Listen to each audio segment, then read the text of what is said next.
always do this.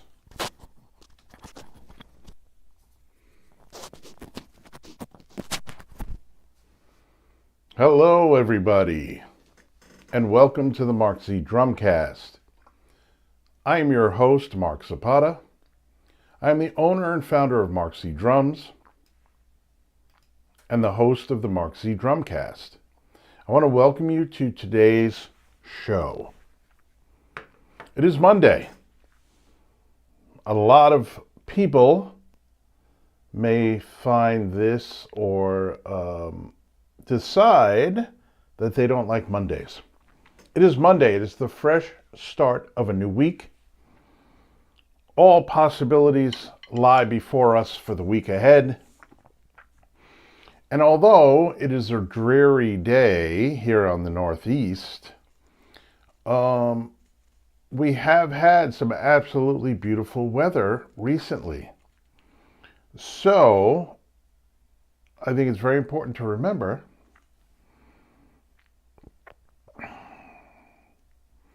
that we've had some beautiful, beautiful weather. It is already October. We're hurtling towards Thanksgiving, and even more quickly, Halloween. A lot of people are having fun with costumes and parties and things like that. There is also Oktoberfest to consider. I recently did a podcast with my friends, and we talked all about Oktoberfest. I will link a link to the show down in the description of this video. Very, very fun. If you've ever been curious about the history and what goes on during Oktoberfest in Munich, Germany, you'll check that out.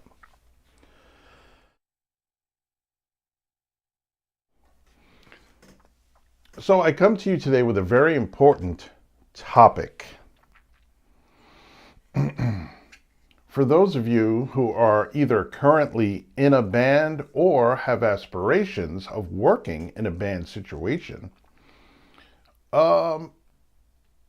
this may be a topic that you find very helpful. As you know, I am a teacher. I've been teaching for about 12 years. And over the past few years, I've began to work with student bands, teenagers, around 13, 14, 15 years of age.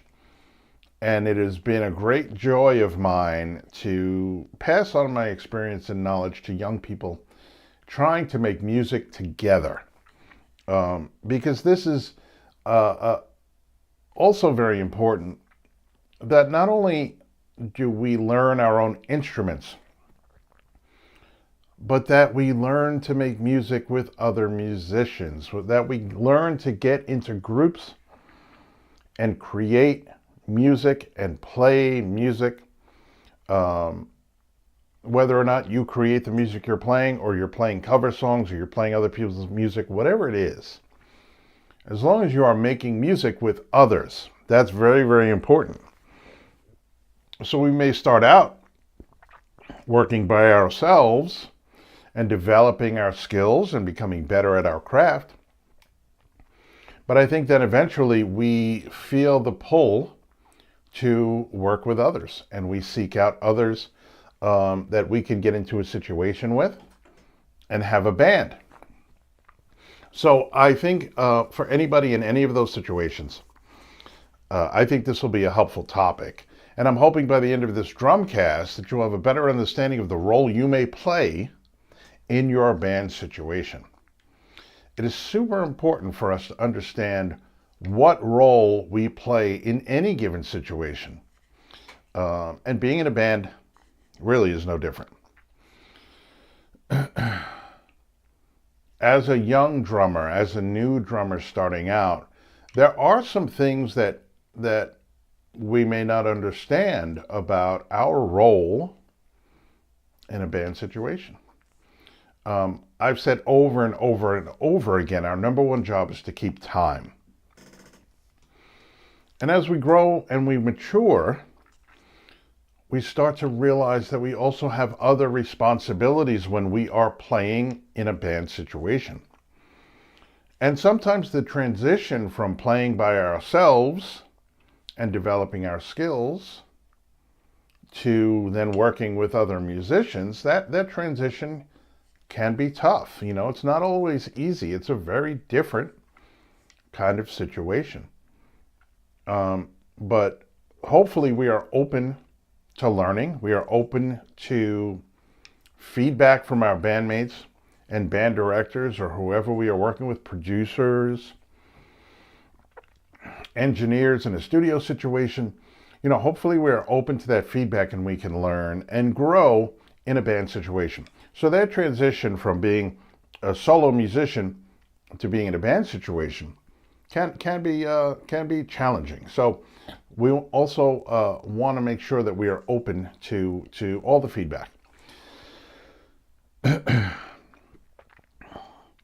We have to understand as a drummer that we are also providing valuable information for our bandmates. Cues, for example. We are providing cues to our bandmates when we're playing songs, especially when we're playing cover songs.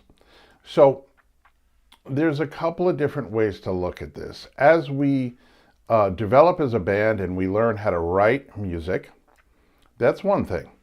But then we can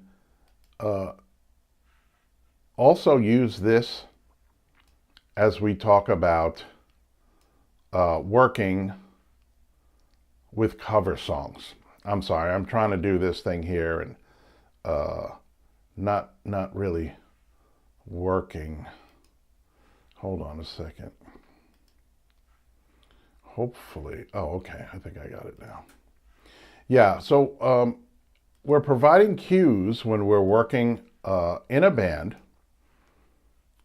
when we're writing our own music, but then also, even when we're doing cover songs, we are providing cues for the other musicians in the band, okay?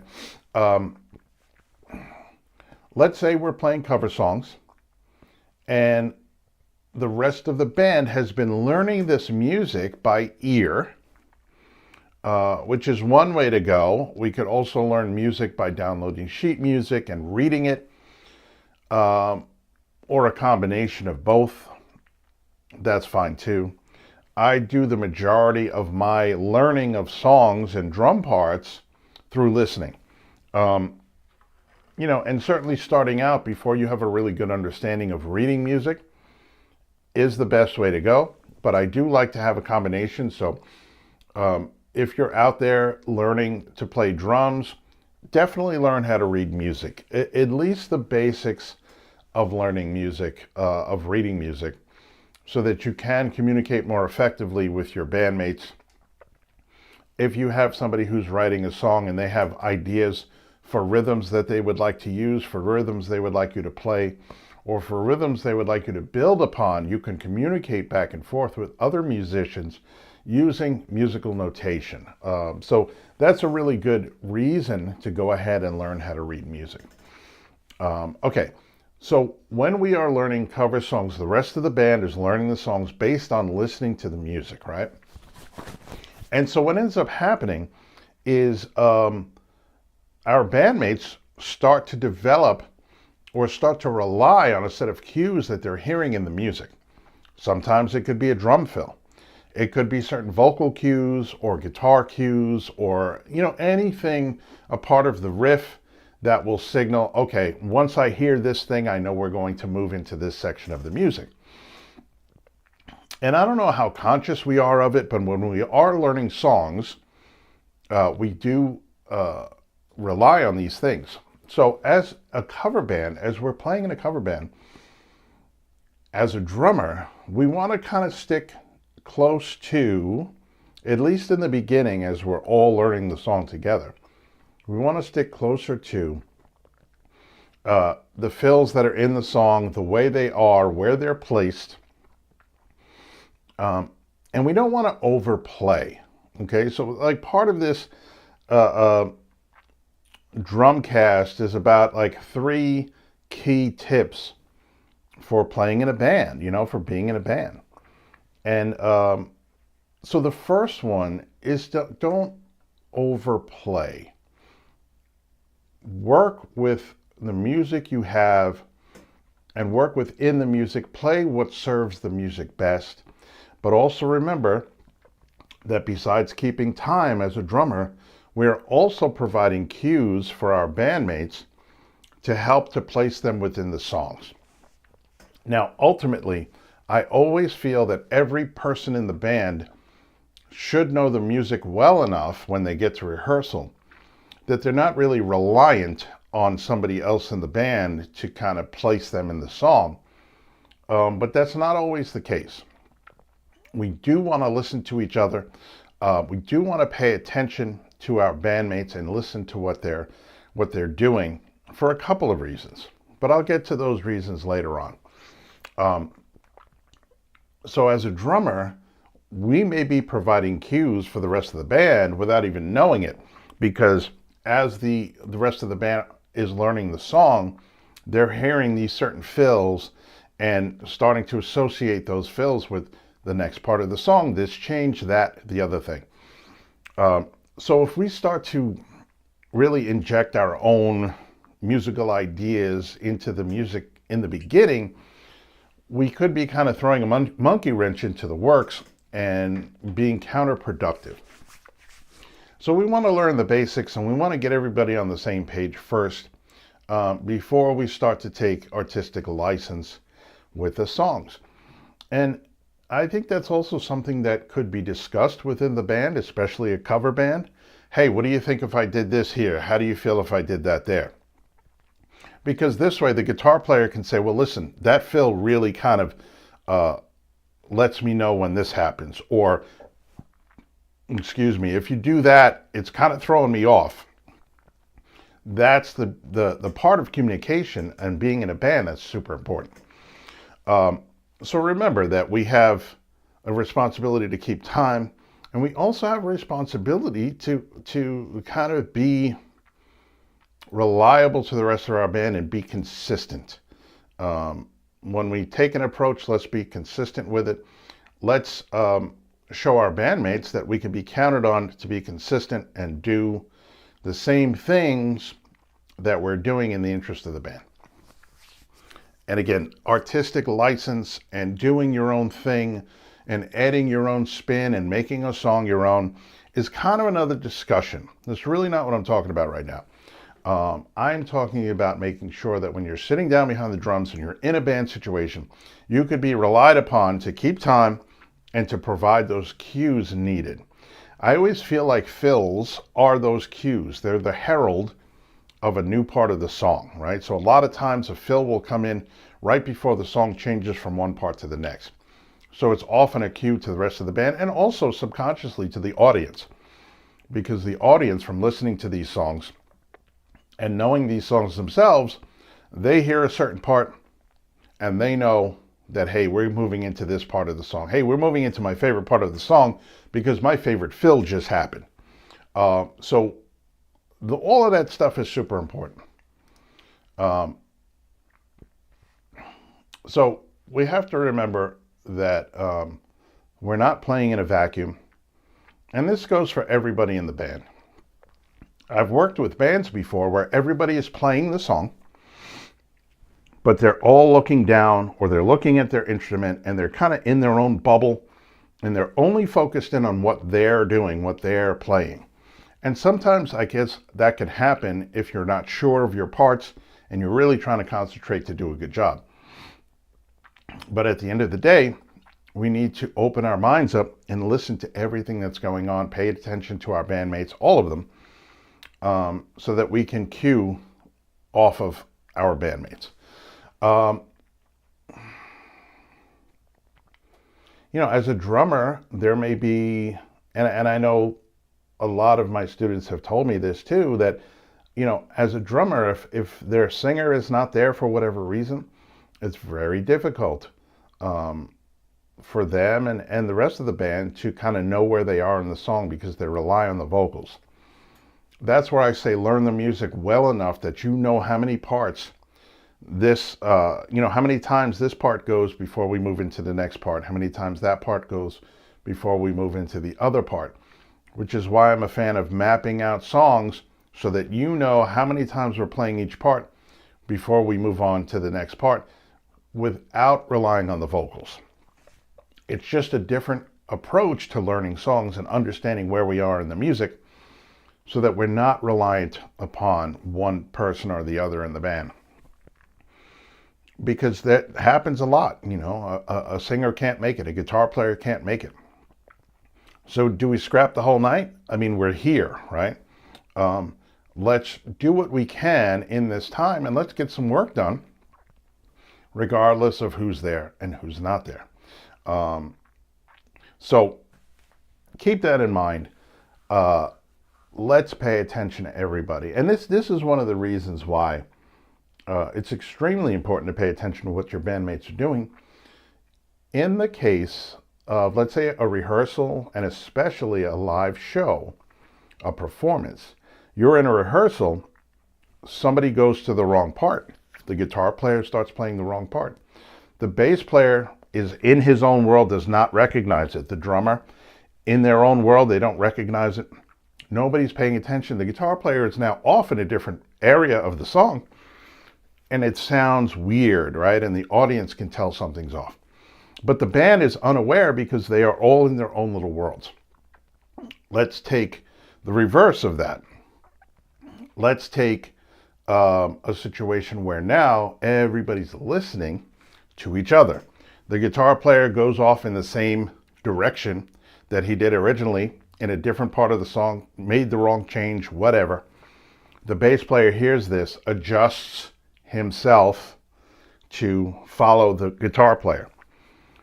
Because really, there's no way to communicate while you're playing on stage to that guitar player, hey, you need to do this now, like it's too much. So just follow what they're doing. Bass player adjusts, drummer adjusts. Vocalist realizes that instead of singing another verse, we are now in the chorus because the vocalist is listening to the rest of the band. The vocalist starts singing the chorus. The whole band is now back together in the same part of the song because everybody's listening to each other. Same in rehearsal, but at least in rehearsal when that happens, you can go, oh, hold on a second. That part, you changed too soon. We have another verse before we change. Oh, okay, let's try it again. You can do that in rehearsal. Live performance, you cannot do that. So you're listening, you're making those adjustments. So that's very, very important. That's an important argument to make for being open and listening to everybody else in the band. So think about who you would want to cue in or key in on for your cues. Who, and maybe you're not aware of it. Maybe it's just like a subconscious thing as you're rehearsing. Who am I listening to kind of keep my place and keep together with everybody? Am I listening to, and usually drummers and bass players will kind of key in on each other and lock in to keep the rhythm section going. But again, we all need to be listening to the guitar players and the vocals, because in case the vocalist goes to the wrong part of the song, the wrong section of the song, we need to back that person up. The guitarist, same thing, we need to back that person up and all move and adjust together as a band. This way your audience will be none the wiser. They really won't notice unless they really know the song and they're like, well, that part was supposed to be longer or whatever. But for the most part, you're going to be able to have a better performance because everybody's listening to one another and can cover for each other, change, and make those adjustments that they need to do on stage. So think about who you're cueing in on.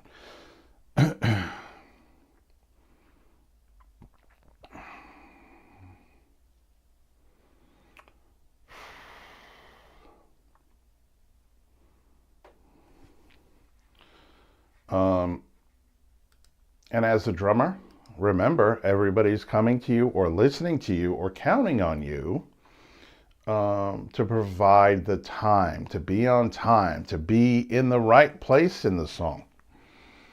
Which gets me back to the fills. We talked about fills on the last show. Fills are a very important part of music. They provide interest. They provide a break from the regular beat, something different, but they also herald the change in a song. They let the audience and the band know, hey, we're changing. This part of the song is coming up. We're going from this to this. So fills are important. But as drummers, we need to understand that number one, we have to play time. And number two, we have to serve the music we are playing.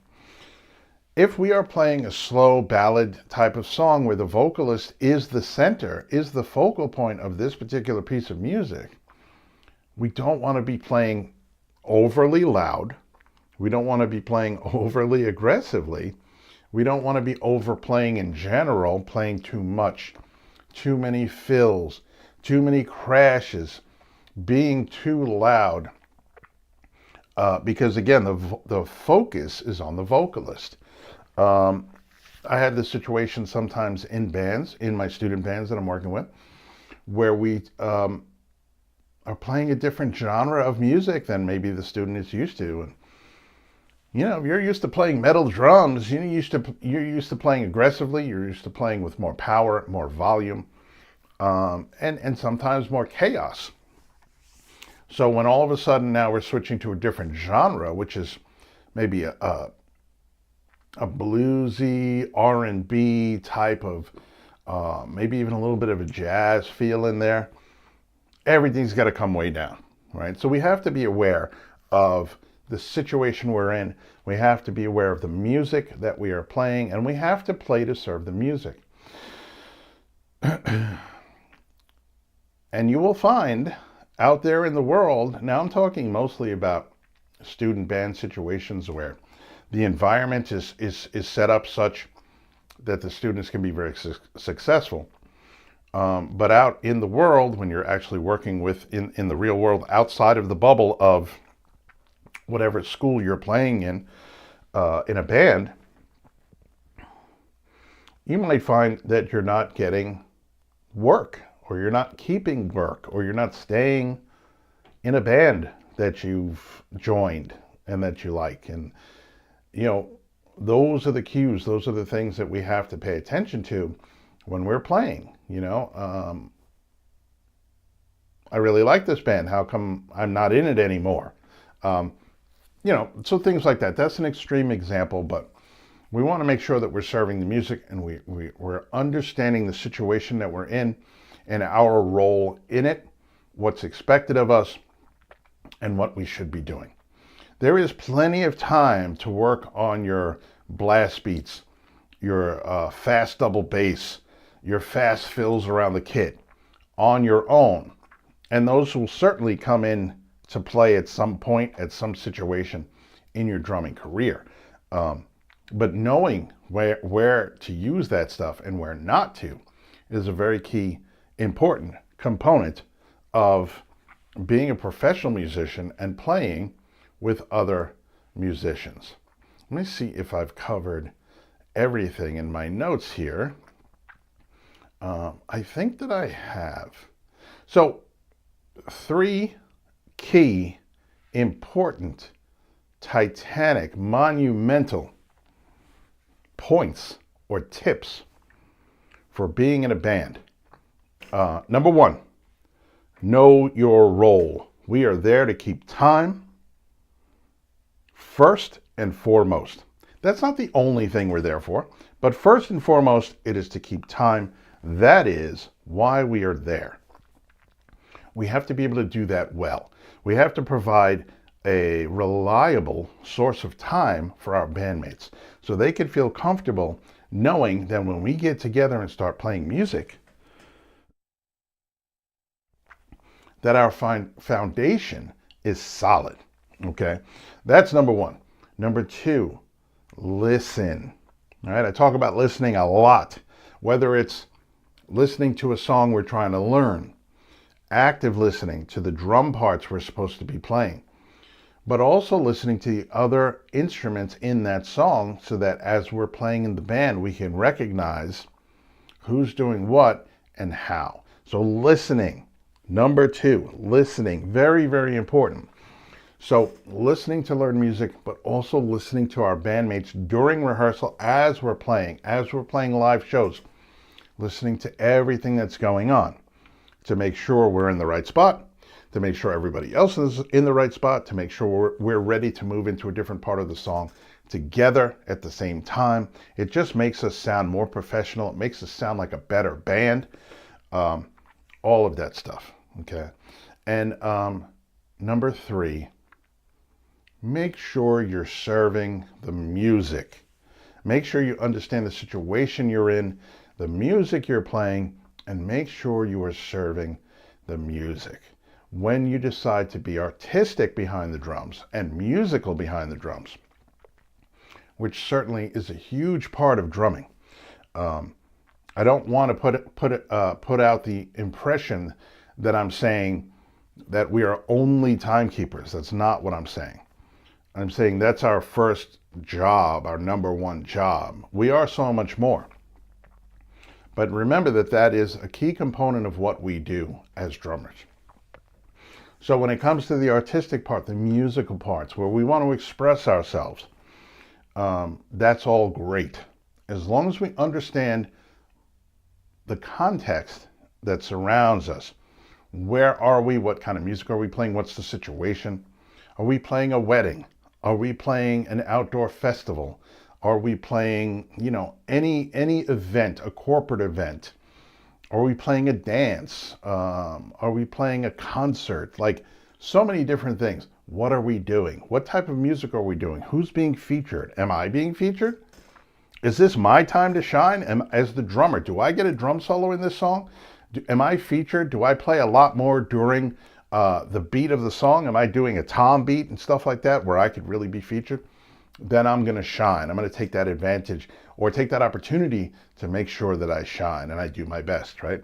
So knowing the situation you're in, don't overplay. Don't step on other people whose turn it is to have the spotlight and things like that. It's something that comes with experience. It's something that comes with failures. It's something that comes with being in situations that don't work out because of this, that, or the other thing, and learning from them. Right? We're always constantly learning from these situations that we find ourselves in, good and bad. Especially the bad things. We learn from them. Hopefully, we learn from them. We move forward, and we understand how to be better or how to grow from it. So there you have 3 tips for being in a band, 3 key, crucial, important tips for being in a band. I've got a million of them, but think about that. This is mostly for the younger people, the people starting out. And like I said, the people with aspirations of being in a band. Maybe you're not in a band yet. Maybe you're just used to playing by yourself, practicing, and getting good at your craft. And that's awesome, and if you want to get into a band, that's fantastic. But I will tell you, these days, with the internet, with YouTube, there are a lot of people that do play for themselves, and they play for their audience, and they build an audience online, and that's what they do, and that's cool. That's fine. However you feel you want to express yourself, go ahead and do it. That's what it's all about. And just have fun doing it. Have fun doing it. So I hope you got something out of this Drumcast. It's great to be back here. I had some audio issues the last show, and we will get back to the drumming, the actual drumming. I had a really fun time talking about creating fills last time and taking a very simple idea and expanding upon that idea and growing that idea, and building the challenge of it, building the difficulty of the exercises that we're doing and how to expand. And we'll keep talking about that stuff. It was very fun. If you missed it, go back to last Friday's episode where we talk about that stuff. And listen, don't forget, MarkZDrums on Patreon. The Patreon is up and running. I'm adding new content to it. I have some things coming up. I have a brand new drum cover that's about to drop, along with a song breakdown of that drum cover. That's going to be really fun. I'm still working on it. It's been really cool to put it together. Still working on my online drumming course, my book. All of that stuff is upcoming. If you want to be a part of it, head over to MarkZDrums on my Patreon and become a member. We've got stickers, folks. We've got a request, a drum cover request that you will be able to make exclusively for you as a member. And you'll have exclusive access to content that goes up on my Patreon page. So thank you all for tuning in. MarkZDrums across all platforms. Thanks again. Have a great day, and I will see you on Wednesday.